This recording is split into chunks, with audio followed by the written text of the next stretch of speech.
Vous aimez la France? Vous aimez la parcourir, la découvrir, partir à sa rencontre. Vous avez même parfois l'impression de bien la connaître. Nous avons tous une petite plage, une petite crique, une clairière, un hameau ou un chemin qui n'appartient qu'à nous, loin des sentiers battus, et que nous ne voulons partager qu'avec ceux que nous aimons. C'est cette France-là que nous voulons vous faire découvrir à travers 100 lieux qu'il faut absolument voir dans votre vie.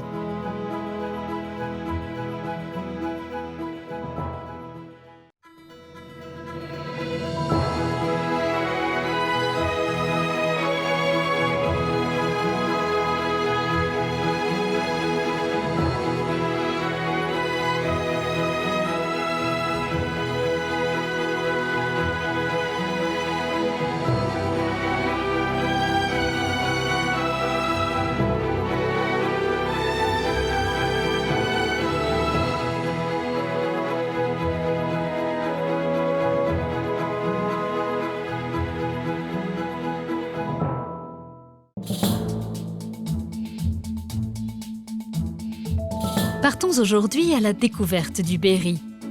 Ce joli pays, niché au cœur de l'Hexagone, offre aux visiteurs un patrimoine d'une diversité exceptionnelle. Des petits villages pittoresques noyés dans la verdure, aux monuments majestueux chargés d'histoire, ce territoire séduira aussi bien les amoureux de la nature que les passionnés de culture. Notre escapade nous emmènera tout d'abord dans la fameuse cité médiévale de Bourges. Vous serez éblouis par sa magistrale cathédrale, mais aussi par ses marais fleuris qui s'étendent à perte de vue. À part les oiseaux, on n'entend aucun bruit ici, Michel. C'est vrai, les marais conservent toujours aujourd'hui cette espèce de magie. Puis nous irons flâner à l'extrémité est du Cher. Nous découvrirons Apremont-sur-Allier, un joyau architectural berrichon, ou encore une huilerie du terroir qui cultive un savoir-faire traditionnel. Tu sens là l'odeur de pain grillé un peu? Ça sent super bon. Voilà. Hein. Je t'aide? Oui. Enfin, nous partirons à la conquête de l'Indre, où une écrivaine des plus renommées de France a laissé son empreinte. Puis, nous vous dévoilerons la merveille du département, le château de Valençay. Quel incroyable château! Oui, il est magistral. Hein. Toutes ces découvertes, nous les ferons en compagnie de personnages authentiques et chaleureux qui ont à cœur de vous montrer la richesse de leur région.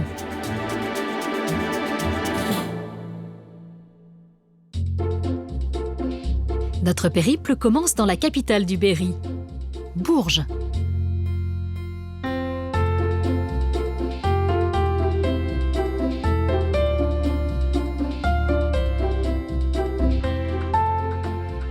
Ces charmantes rues pavées, bordées de maisons à pans de bois, en font l'une des cités médiévales les mieux conservées de France.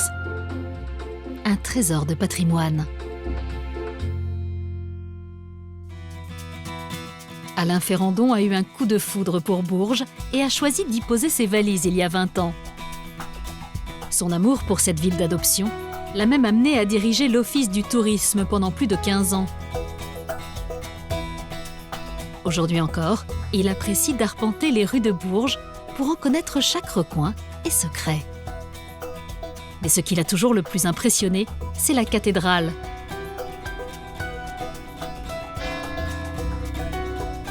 Et c'est en compagnie d'Olivier Nolot, professeur d'histoire, que nous allons revisiter ce chef-d'œuvre de l'architecture gothique.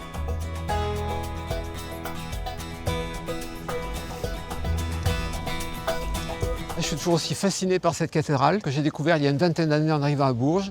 Elle s'impose à moi et je me sens extrêmement petit face à ce monument prodigieux.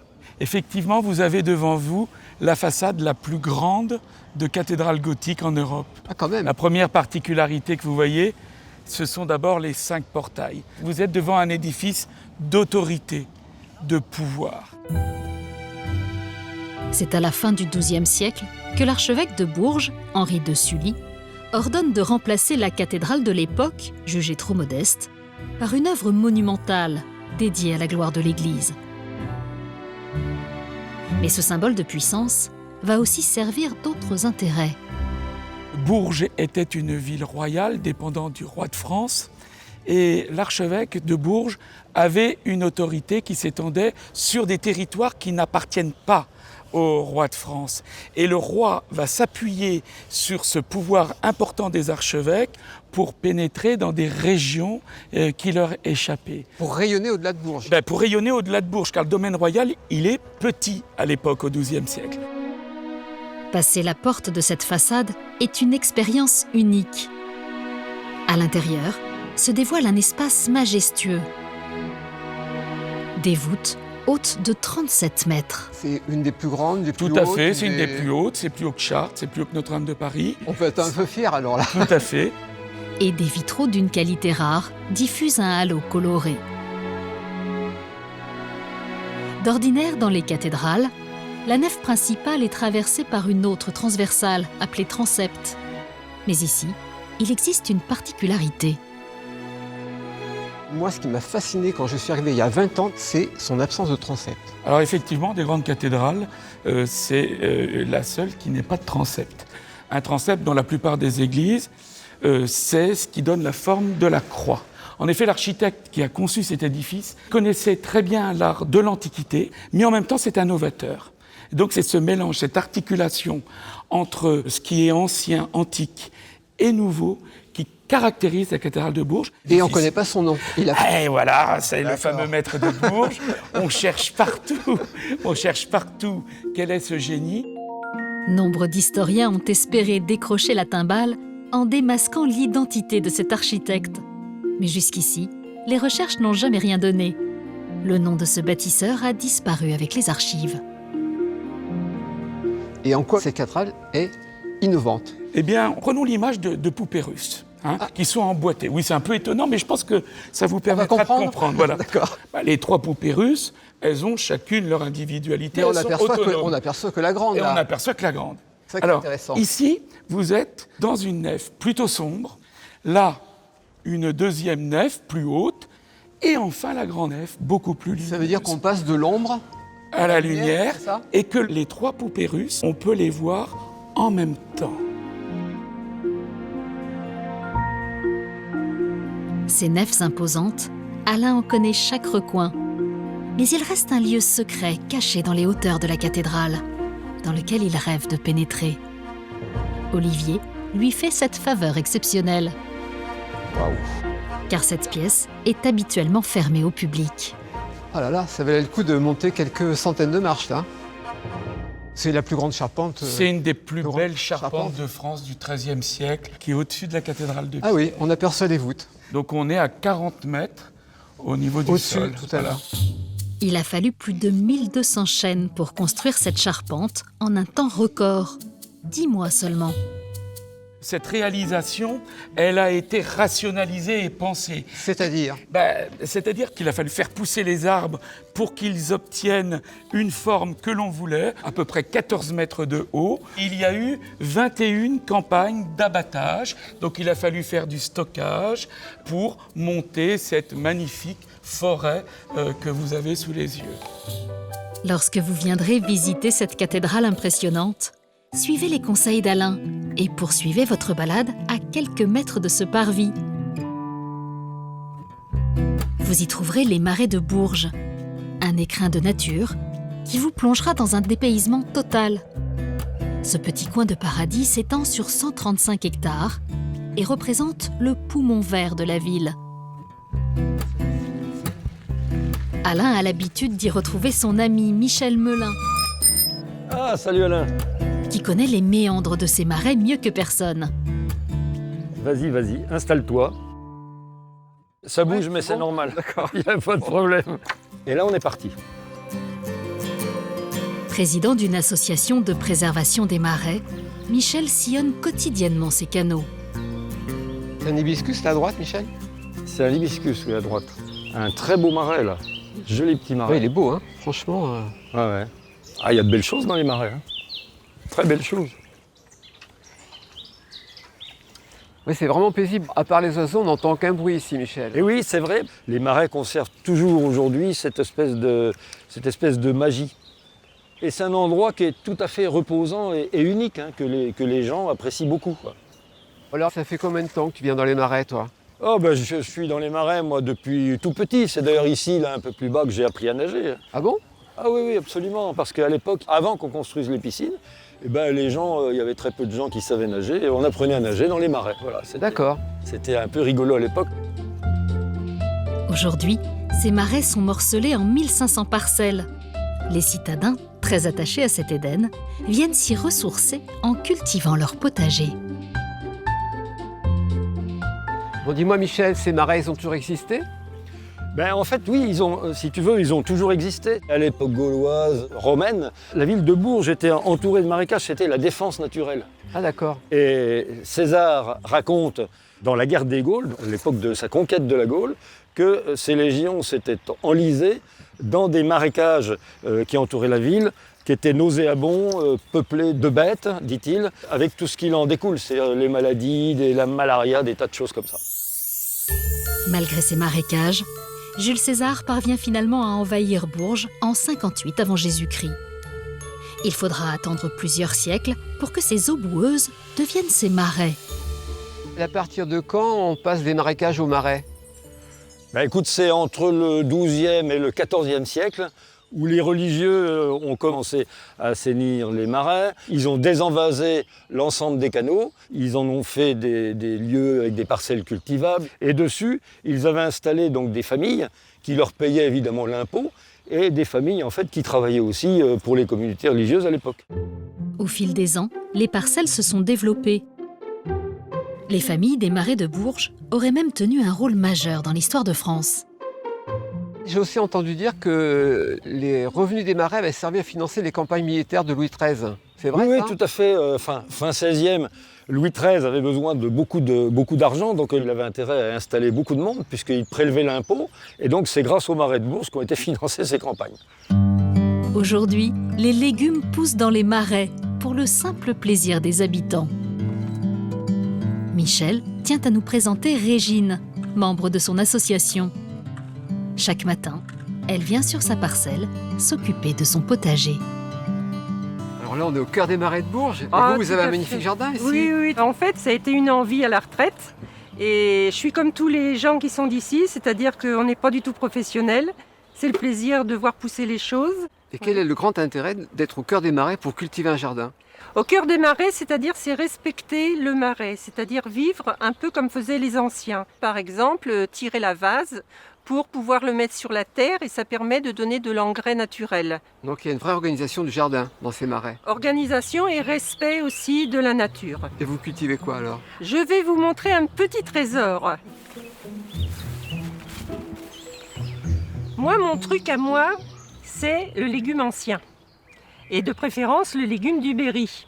Alors, j'ai trouvé la sucrine du Berry, mais j'ai trouvé quelque chose, c'est le haricot barangeonnier. C'est une variété ancienne qui a été complètement oubliée. J'en ai récupéré par un monsieur qui l'a eu lui-même d'un vieux monsieur de 80 ans, qui l'a eu de je sais pas qui. Et regardez, je l'ai dans ma poche. Oui, c'est un vrai haricot rouge. Oui, c'est un haricot que l'on trouve dans la vallée du Barangeon. Le Barangeon est un affluent de l'Yèvre, la rivière qui traverse la ville de Bourges et se déverse dans les marais. Le haricot barangeonnier est donc un pur produit berrichon.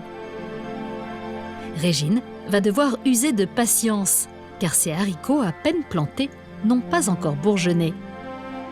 Et alors Régine, vous les avez déjà cuisinés? Mais non, Non? c'est ça la surprise. Ah oui, d'accord. C'est bien mieux quand c'est comme ça.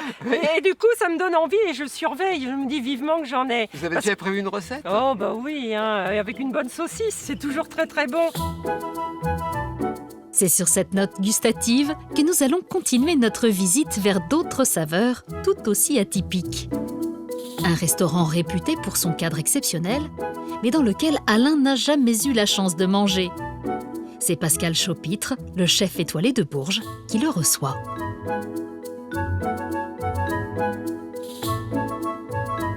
Voilà ce lieu. Ouais. Ah oui, là je comprends Pascal, là je comprends pourquoi tout le monde en parle et pourquoi tout le monde trouve ça unique. Et oui.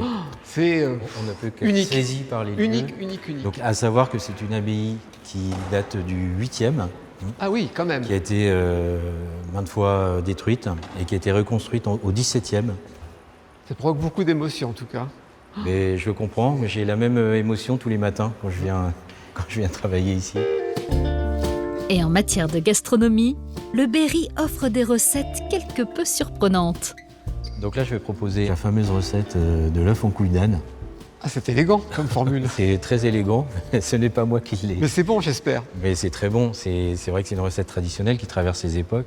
Et en fait, la couille d'âne est une variété d'échalotes que l'on trouvait dans le Berry. Ah, je suis rassuré. Bon, tant mieux. Première étape, les œufs. Alors, très important pour pocher. Des œufs frais. Tu vas essayer? J'écoute les œufs, moi, parce que c'est une habitude d'enfant. Ouais. On massait des œufs partout dans la ferme, en fait. Il fallait absolument faire ça pour Ouais. écouter s'il n'y avait pas un petit poussin à l'intérieur. Pas de poussin à signaler ici. Reste à glisser les œufs dans un vin chaud aromatisé aux herbes et les laisser frémir 4 minutes. Oui, il a disparu, là. Ouais, mais C'est normal? on va le retrouver. Voilà, donc là, on va les sortir. Superbe. Voilà. Et voilà, Donc maintenant, on va confectionner la sauce et ciseler la fameuse échalote. en forme de couille d'âne. Il faut le dire un jour, voilà, c'est ça. Comme c'est quand même la vedette du plat, on la laissera dans la sauce. Je trouve que c'est tellement plus agréable de croquer un petit peu l'échalote comme ça. Voilà, ça commence à chanter. Une fois le vin rouge versé sur les échalotes, le tout est mélangé à du bouillon de volaille. Alors ensuite, Les petits légumes des marais. voilà, les petits légumes des marais. Alors donc là, on a fait un petit mélange de farine à tempura pour faire des beignets de légumes. Ça cuit à peine le légume et ça le concentre, ça le sucre un peu. C'est l'heure de dresser et de mélanger les textures et les couleurs. Mais tu es gourmand de sauce, Alain. J'aime bien, voilà. J'aime bien les sauces. Ça me rappelle quand, dans les campagnes, les personnes, après avoir mangé leur soupe, versaient du vin dans leur assiette pour faire chabot. Pour faire chabot. Voilà. Et voilà l'œuf. Eh ben, c'est très appétissant. Franchement, c'est... C'est pas mal, hein. on va le dire. Alors, Ah oui, c'est délicieux. c'est vrai. C'est délicieux. Tout y est là. Mais je On pense. sent l'échalote, le côté sucré, l'œuf. Mais il va terminer avant moi. Moi, j'aime bien, c'est l'acidité. Ouais.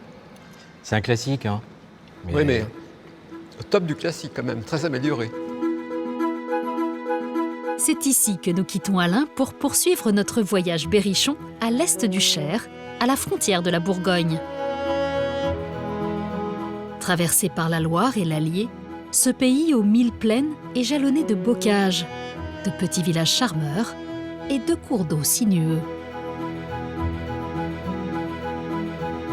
Cette contrée verdoyante et bucolique est le domaine de Nicolas. Son métier de directeur d'office du tourisme le conduit à explorer ces terres qu'il aime tant. Et selon lui, l'un des trésors du Cher à ne pas rater, c'est Apremont-sur-Allier.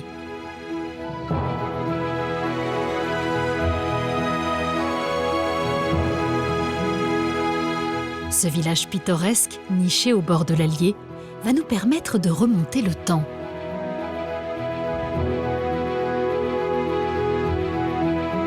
Louise Hurstel est naturellement très attachée à ce hameau, puisque sa famille y vit depuis plusieurs générations.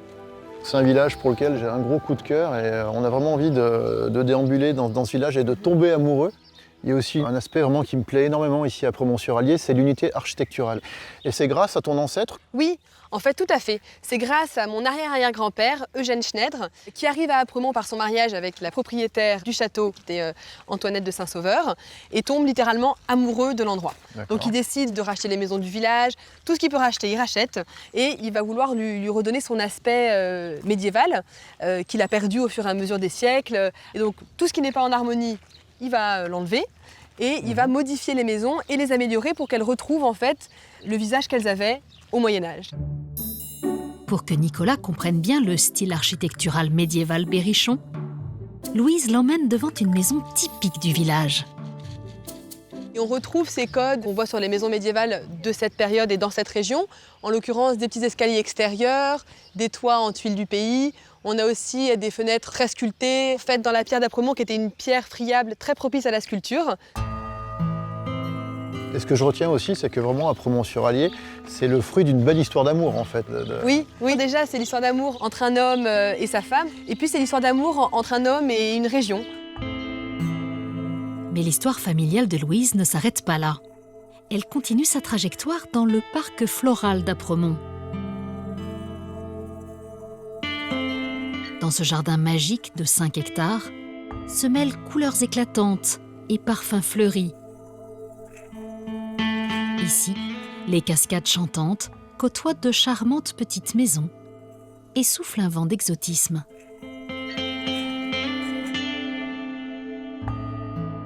Je me rappelle encore la première fois où je suis venu ici, j'ai été bluffé en fait par la pelouse qui est très très verte et qui est parfaitement coupée au cordeau. Et je trouve que ça concurrence vraiment les pelouses anglaises. Oui, c'était un petit peu l'idée de mon oncle, de mon grand-oncle quand il a créé le parc dans les années 70, puisqu'il s'est beaucoup inspiré des jardins anglais.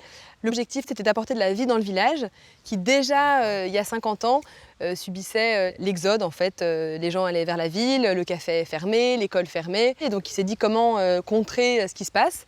Et il a eu l'idée de faire ce jardin et d'y intégrer une partie du village. Donc là où on se trouve, il y avait une route communale qui passait juste devant les maisons. Il y avait juste une place de village où il y a les 4 tilleuls qu'on peut encore admirer aujourd'hui. Et sinon, il n'y avait rien d'autre. Après des travaux titanesques, le parc ouvre ses portes en 1976 et dévoile une incroyable kyrielle de plantes. Plus de 1500 espèces sont exposées, dont certaines, extrêmement rares, viennent de l'autre bout de la planète. Le souhait de l'oncle de Louise, Gilles Brissac, de voir son village reprendre vie, se réalise. 30 000 visiteurs viennent s'y promener chaque année. Donc c'est une passion qui passe de génération en génération. Voilà, on pourrait dire ça. Le château d'Apremont, qui domine le village et les forêts avoisinantes, s'est transmis dans la famille de Louise au fil des années. Ces vieilles pierres ont traversé les époques pour assister aux événements les plus sombres de notre histoire.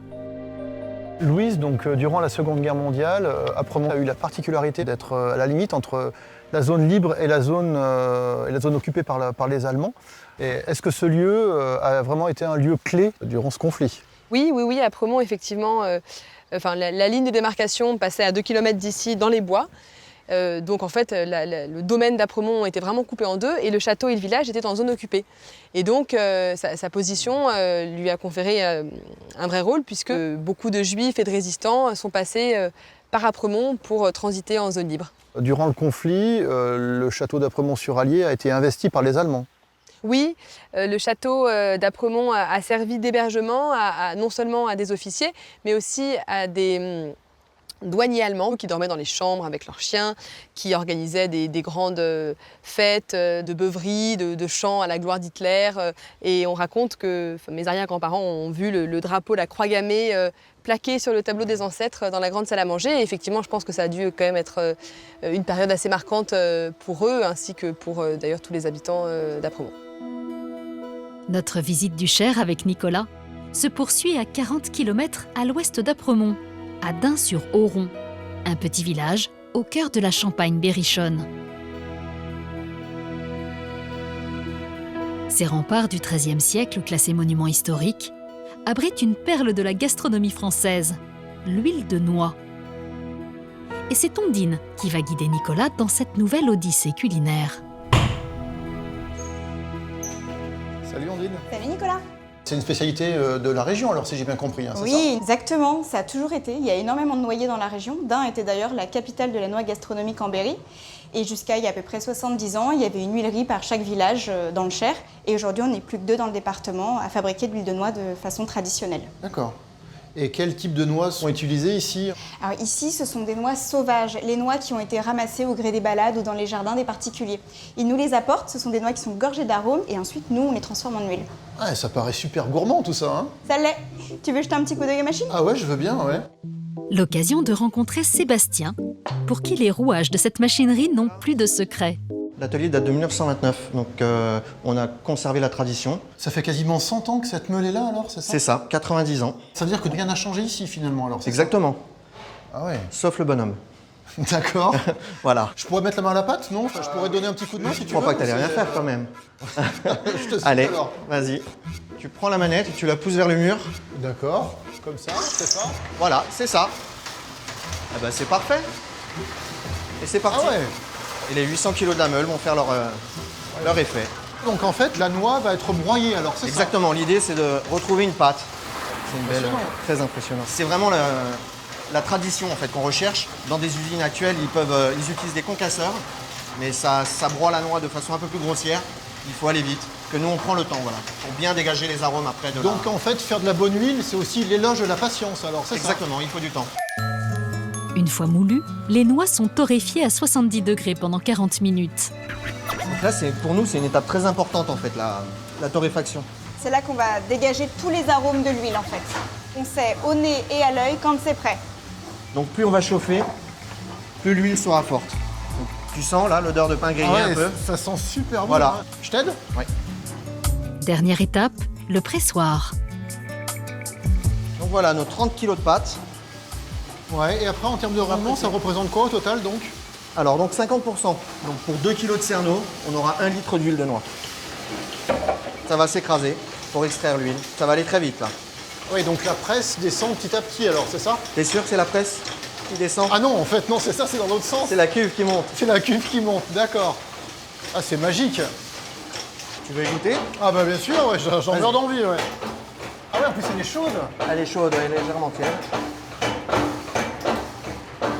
Tu retrouves ce côté de pain grillé un peu? Ah ouais, vraiment, ah oui, on sent. Même dans l'odeur qui ressort de l'extraction, ça se sent. Et au goût, c'est encore plus fort, je trouve. Ah, c'est vraiment bluffant. Hein. Voilà.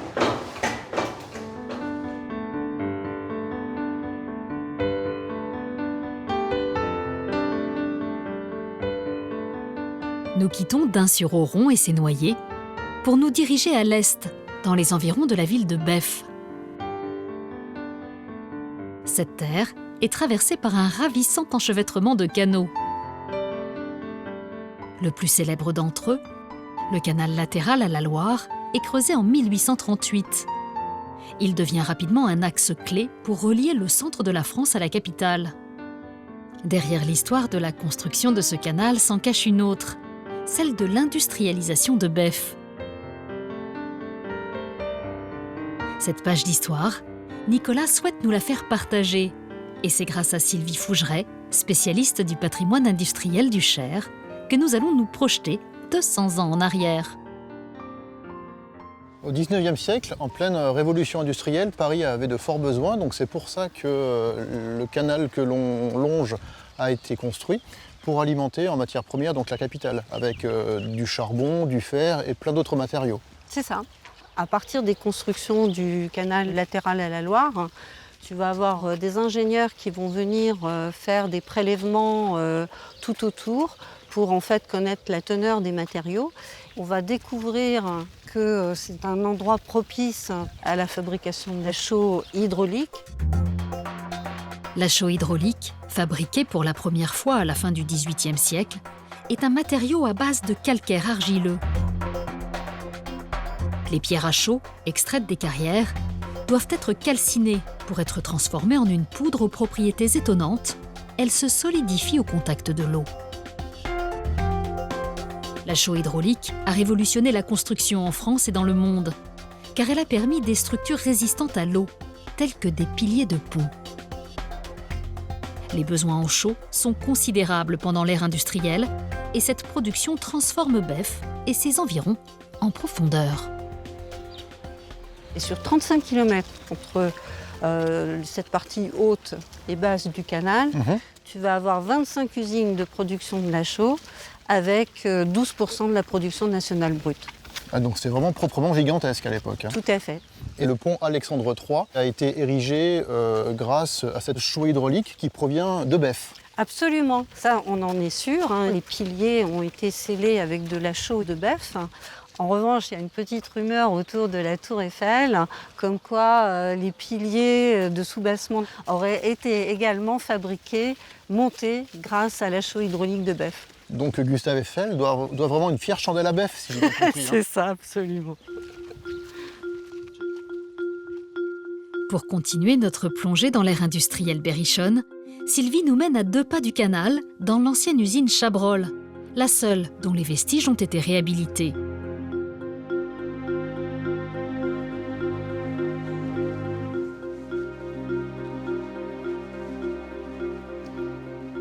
Voilà, c'est se trouve dans la halle d'extinction de l'usine de fabrication de la chaude qui date de 1900.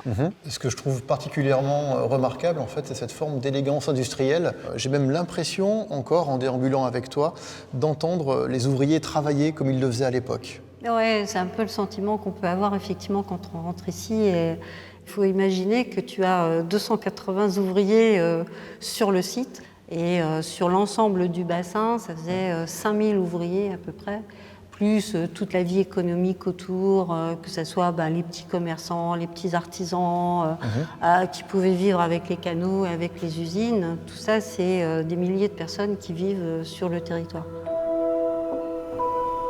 Pour mieux comprendre le quotidien des travailleurs de l'époque, notre visite s'achève au cœur de l'usine, dans les fourneaux. Ouais, impressionnant, hein. Et là, tu t'imagines que tu as une charge de charbon embrasé, de pierre de chaux, et que tout ça c'est au-dessus de toi, et que régulièrement on va ouvrir les trappes, ça tombe dans le wagonnet, et là tu vois, tu as encore la trace des rails par terre, et donc une fois que ton wagonnet est plein, hop, ils vont emmener la chaux jusque dans la halle d'extinction. Et là, ça va se transformer en poudre. Donc les conditions de travail devaient être extrêmement pénibles pour tous les ouvriers. Tout à fait, tout à fait. Tu as des problèmes de maladies respiratoires. Et les accidents, évidemment, s'ils tombent sur la chaux vive, parce que c'est extrêmement abrasif, 12-14 heures par jour, 6 jours par semaine. Et le dimanche, ils vont se bagarrer à Marseille-les-Aubigny, entre mariniers et chauffourniers, on se cassagne au bal du dimanche. Voilà. Et c'est comme ça que se conclut leur journée. La dernière étape de notre voyage dans le Berry nous emmène maintenant dans l'Indre. Ces grandes étendues paisibles offrent aux amoureux de nature et de patrimoine un riche éventail de découvertes. Née sur ces terres, Dorothée Menu y est intimement liée depuis toujours. Après un passage à Paris de plusieurs années, elle décide de retourner dans le pays de son enfance pour tenir des gîtes.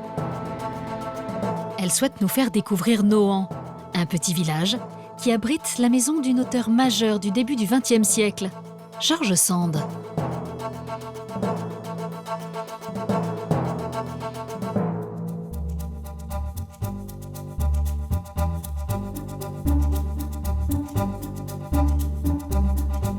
Ce domaine, entouré de jardins et parfaitement préservé, Annick Dussault le connaît sur le bout des doigts, puisqu'elle en a dirigé le musée. C'est un domaine qui est particulier pour moi parce que ma mère me lisait La Petite Fadette quand j'étais petite et les contes de sorcières du Berry. Oui, c'est vrai que c'est un personnage un peu incontournable chez nous en Berry. Pour George Sand, vraiment, cette région, c'était quelque chose de très important. Elle s'est vraiment inspirée de toute cette nature, ces paysages pour écrire. Et puis elle a été élevée par sa grand-mère, je crois. Oui, elle arrive un peu par hasard en fait en Berry, puisque en fait son père a fait une chute de cheval mortelle et donc elle va se retrouver ici avec sa grand-mère. Et elle était élevée un peu de manière duale entre les enfants de la campagne et cette grand-mère un peu très cultivée. Oui, c'est vrai que sa grand-mère lui donne une éducation de jeune fille de bonne famille, très aisée. Et puis à côté, elle a comme compagnon les enfants des domestiques, des petits paysans là, qui vivent autour. Donc j'allais dire petit à petit, elle engrange des manières de vivre. Et tout ça, toutes ces observations vont ensuite lui servir pour écrire ses romans. Et puis il me semble qu'elle avait un précepteur qui l'a laissé monter à cheval à Califourchon. Alors ça me touche particulièrement parce que moi je suis cavalière de famille de cavaliers. Et c'était assez impensable à l'époque. Oui. D'habitude, on apprenait aux jeunes filles à monter en Amazone. Voilà. Mais là, on se rend compte très vite que c'est beaucoup plus pratique de monter en pantalon et à califourchon. Ça fait plusieurs choses qui font d'elle une future George Sand. Oui, une femme quand même très particulière, très libre. C'est dans cette maison d'enfance que va se jouer les premières heures de la vie d'adulte de celle qui n'est encore qu'Aurore Dupin. La future George Sand s'y installe avec son mari Casimir Dudevant en 1822. C'est ici, dans ce bureau modeste, que naîtra un personnage étonnant. Est-ce que quand elle écrit ici, elle s'appelle déjà George Sand ? Alors elle est au tournant de sa vie, c'est le moment où va naître justement ce pseudonyme de George Sand. Il faut dire qu'en fait, elle a rencontré un jeune homme qui s'appelle Jules Sandeau. Et avec Sandeau, elle va écrire d'abord un premier roman, Rose et Blanche. Donc là, ils vont le signer J. Sand, donc la contraction de Sandeau. Et puis, elle va continuer à écrire dans ce petit boudoir, mais elle va se demander comment signer. Donc, elle va choisir de garder Sand, mais elle va accoler le prénom de Georges. Pour se démarquer de Jules. Elle écrit toute seule et elle se démarque de Jules. Et alors, pourquoi devenir un homme pour écrire à cette époque ? Oui, parce qu'à l'époque, c'est quasiment impensable pour une femme d'écrire, hein. Les premiers temps, effectivement, elle trompe tout le monde littéraire. Et une fois, j'allais dire que George Sand est reconnu, hein, elle dit elle-même, c'est un bon gaillard. C'est le prénom de mon arrière-grand-père, Georges. Voilà, alors est-ce que c'était un prénom usuel en Berry? Peut-être, à cette époque-là.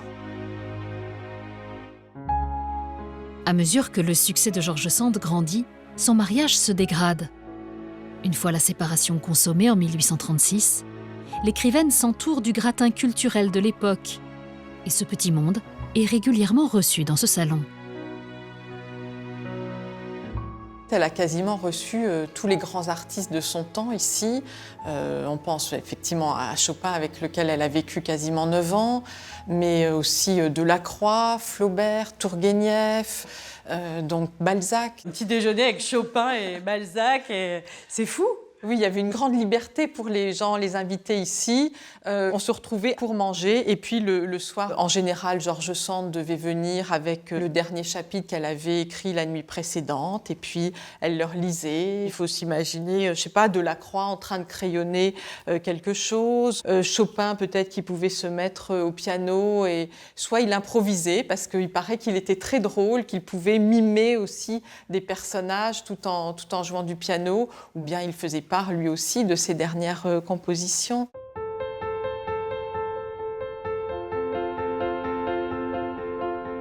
Nous laissons Nohant et ses célèbres artistes, car l'Indre regorge de merveilles.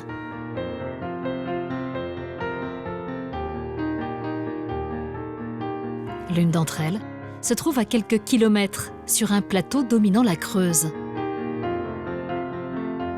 Il s'agit d'Argentomagus, un vaste site archéologique gallo-romain qui s'étend sur 70 hectares. Ces vestiges exceptionnels n'ont pas fini de révéler tous leurs secrets et font toujours l'objet de fouilles. Dorothée redécouvre cette cité antique avec plaisir, en compagnie de Philippe Riffaut, le directeur du site. Bonjour Dorothée. Je me souvenais pas que c'était si grand, Argentomagus. Oui, c'est un site très important. Oh, viens, t'as pas tout vu, je t'emmène. Difficile de se le représenter aujourd'hui, mais ce domaine était à l'époque une énorme agglomération. Grâce à ces ruines si bien préservées, les chercheurs ont pu reconstituer précisément l'urbanisme de cette cité. La première perle de ces lieux, c'est la fontaine monumentale du IIe siècle. Monumentale, pourquoi? Parce qu'elle est composée d'une paire de gradins singulières en fait, qui font que cette fontaine est un cas un peu unique en Gaule romaine. Si on dit gradin, est-ce qu'il y avait des gens qui venaient s'asseoir dessus? Oui, très probablement. C'était sans doute un espace où l'on pouvait débattre des affaires de la ville, de la cité. On puise l'eau et puis on discute. Un peu comme au marché aujourd'hui.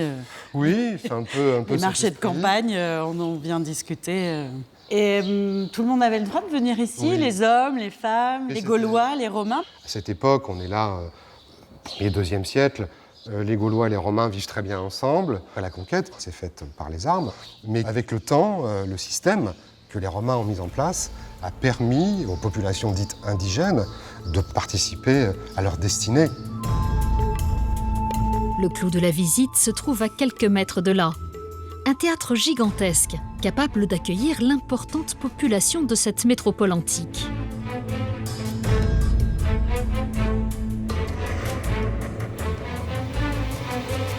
Il est très très impressionnant ce théâtre antique. C'est vraiment un lieu exceptionnel. Oui, c'est un édifice qui contenait jusqu'à 5000 spectateurs et qui est de toute évidence un symbole de richesse. Et alors, est-ce qu'on s'installait à sa guise? Est-ce qu'il y avait des ouvreuses? Non, il n'y avait pas des ouvreuses. Malgré tout, il y avait des règles. Il y avait sur la droite la place réservée aux prêtres qui présidaient aux jeux scéniques, car ces jeux se déroulaient dans le cadre de manifestations religieuses. Il y avait les notables qui s'installaient sur les gradins, et puis le reste de la population qui s'installait dans le théâtre, les esclaves d'ailleurs pouvant eux aussi assister aux jeux scéniques. Et qu'est-ce qu'on jouait ici? Quel genre de spectacle? C'était léger, c'était drôle. C'était une manière d'ailleurs de niveler les différences sociales. On se moquait parfois, et cela pouvait satisfaire aussi la population modeste qui, par procuration, tâtelait un peu les classes dirigeantes. Un peu de sarcasme. Oui. On avait le droit. On avait le droit, effectivement. C'est drôle de voir cette idée associée à un lieu aussi solennel. Je crois que maintenant je vais pouvoir fouiller. Oui, effectivement. Si tu le souhaites, tu vas pouvoir tâter de la truelle, comme on le dit, entre archéologues. Et me prendre pour Indiana Jones. Absolument, je t'emmène sur le site, on y va. Il est temps pour Dorothée de rejoindre Simon Giron, archéologue, occupé à faire parler ces pierres millénaires. Bonjour Simon. Bonjour. Ça se passe bien? Qu'est-ce que tu fouilles? Je fouille l'extérieur d'un édifice religieux de l'époque romaine, un temple. On se situe là vraisemblablement sans doute entre la fin du 3e, début du 4e siècle de notre ère. Est-ce que moi aussi je peux faire un petit peu l'archéologue? Est-ce que tu peux me montrer? Je voudrais pas détruire quelque chose, mais j'aimerais bien... Justement, je te propose de prendre les outils adéquats. Vas-y, tu peux y aller parce qu'il y a des choses assez intéressantes que j'ai envie de voir. N'hésite pas à le dégager un petit peu, il n'y a pas de souci. Et donc là, tu vois, on voit une épaisseur de mortier assez importante, une couche plus fine, plus blanche, et par-dessus, une petite peinture rouge. C'est les vestiges de l'enduit mural du mur contre lequel tu es appuyé ici. Et ce qui est intéressant, vu qu'on est dans un temple, c'est qu'on peut trouver des graffitis faits dessus. Du coup, j'ose pas trop continuer parce que comme je suis pas experte, je voudrais pas abîmer les graffitis. C'est un comble de pas abîmer les graffitis. Exactement. Et vous avez trouvé des choses auxquelles vous ne vous attendiez pas? Justement, on a notamment ici 2 fragments d'une même statuette qui recollent ensemble. C'est une figure un peu classique qui est représentée ici. C'est le genre d'objet qu'on retrouve fréquemment dans divers contextes, que ce soit un habitat, une tombe. Là, on l'a retrouvé au plus proche de la divinité. Donc, une des hypothèses d'interprétation pour cet objet, c'est qu'on l'a offert à la divinité. Et ensuite, on a retrouvé ce petit objet-là, qui est là bassement matériel puisqu'il s'agit d'un cure-oreille. Un coton-tige? Le coton-tige de l'époque, exactement. Qu'est-ce qu'un coton-tige fait dans un temple? Et là est toute la question. Mais visiblement, on n'hésitait pas à donner à la divinité des objets même les plus simples et les plus banals. C'est quand même fou de se dire qu'on fouille un mur avec des petits morceaux qui ont été fabriqués par nos ancêtres il y a 2000 ans. Je te remercie beaucoup.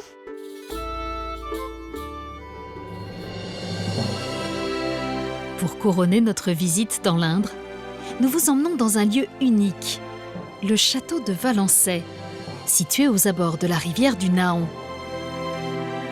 Construit au XIIIe siècle, cet édifice a évolué au fil des époques et mêle différents styles architecturaux. Sylvie Giroux, la conservatrice de ce monument, n'en finit plus de se passionner pour les fabuleuses histoires qui se sont déroulées ici. Quel incroyable château! Et alors moi, il me fait un petit peu penser à Chambord. Oui, il est magistral. Ça vient du donjon Renaissance, ça vient de ces 2 tours incroyables en dôme. Et alors, il me semble qu'il a été choisi par un personnage très illustre. Oui, qui est Talleyrand, le ministre des Relations extérieures de Napoléon. Et c'est d'ailleurs Napoléon qui l'a incité à acheter ce domaine pour faire valoir la gloire de l'Empire. Alors il l'a évidemment acheté avec l'aide de l'Empire, parce que Talleyrand savait très bien faire payer autrui. Donc c'est un château qui lui appartient, il l'habitera pendant 30 ans.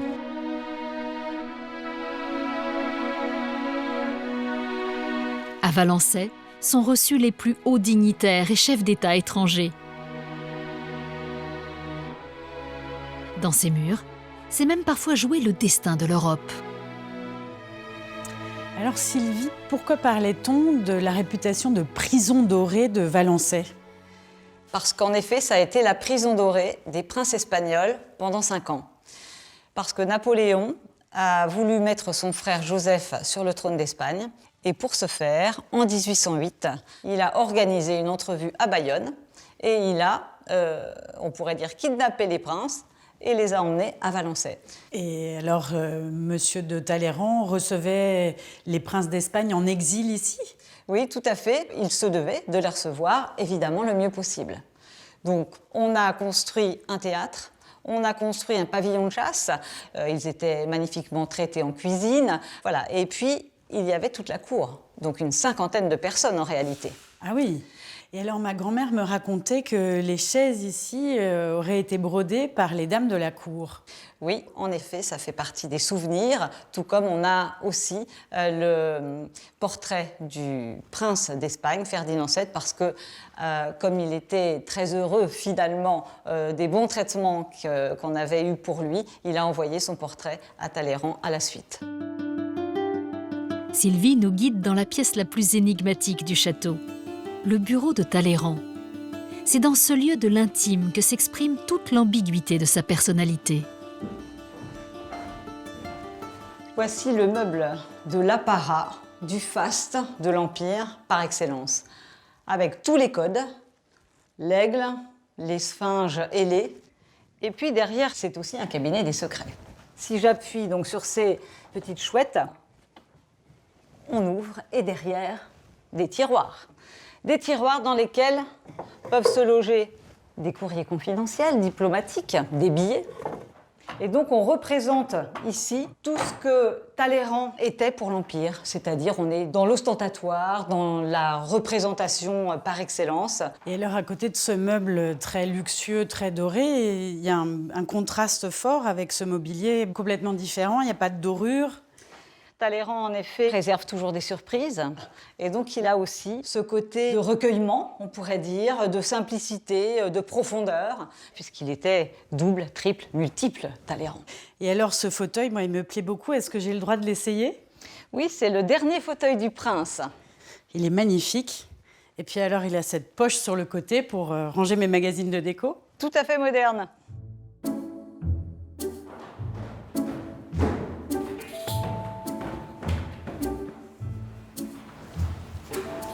Talleyrand, durant toutes ces années de gloire, a un complice inattendu. Marie-Antoine Carême, illustre cuisinier, qui a lui aussi contribué à sa manière à la politique étrangère française.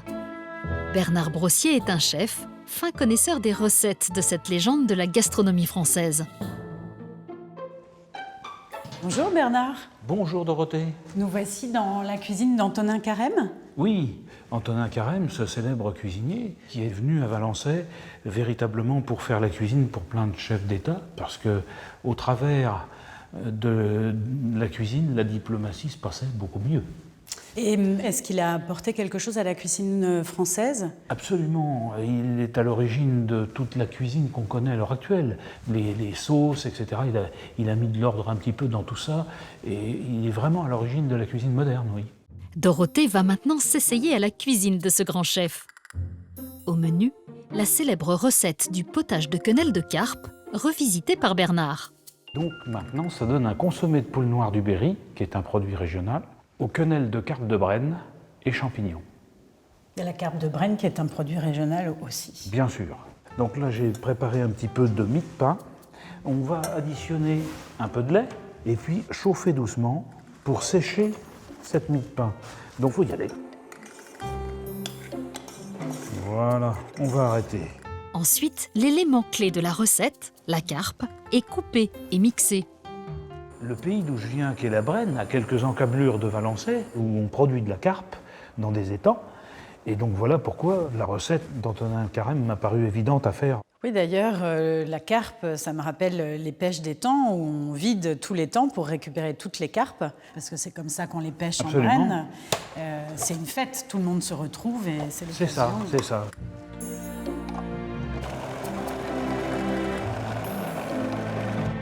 Après, il va falloir rajouter un peu de beurre Enfin, quand je dis un peu, et encore, j'ai diminué la quantité par rapport à ce qu'il y avait dans la recette d'origine, parce qu'ils étaient tellement gourmands, mais c'était quand même très gras. Et alors, je te laisse mettre le 4 épices, il faut mettre, allez, la moitié. La moitié du contenu, là? Oui, il faut que ce soit relevé. Ah oui. Je m'arrête quand tu dis stop. Allez, ça me paraît pas trop mal. Encore, un tout peu. Une fois la carpe assaisonnée, elle est mélangée à la mie de pain séché. Puis le tout est lié avec des œufs. Il n'y a plus qu'après à pocher les quenelles. J'essaye. Eh ben oui, il faut. Il y a un début à tout. Donc on en sert comme ça de façon à former la quenelle. Eh ben c'est super. Je vais peut-être vous embaucher. Les quenelles plongées dans un bouillon de volaille vont pouvoir absorber de nouveaux arômes. Ça commence à sentir drôlement bon, cette carpe. L'heure de dressage a sonné. Donc maintenant, un petit peu de bouillon dans le fond de notre assiette, quelques champignons. On va délicatement prendre nos quenelles. Et c'est fini, il n'y a plus qu'à déguster. J'ai hâte. Alors, qu'en pensez-vous? C'est délicieux. Prums, j'ai le droit de me resservir? Bah bien sûr. Le Berry est à l'image de ses habitants, généreux et attrayant. Ainsi s'achève notre voyage dans cette région dont les multiples facettes ne cesseront de vous enchanter. Autant de lieux qu'il faut absolument voir une fois dans votre vie.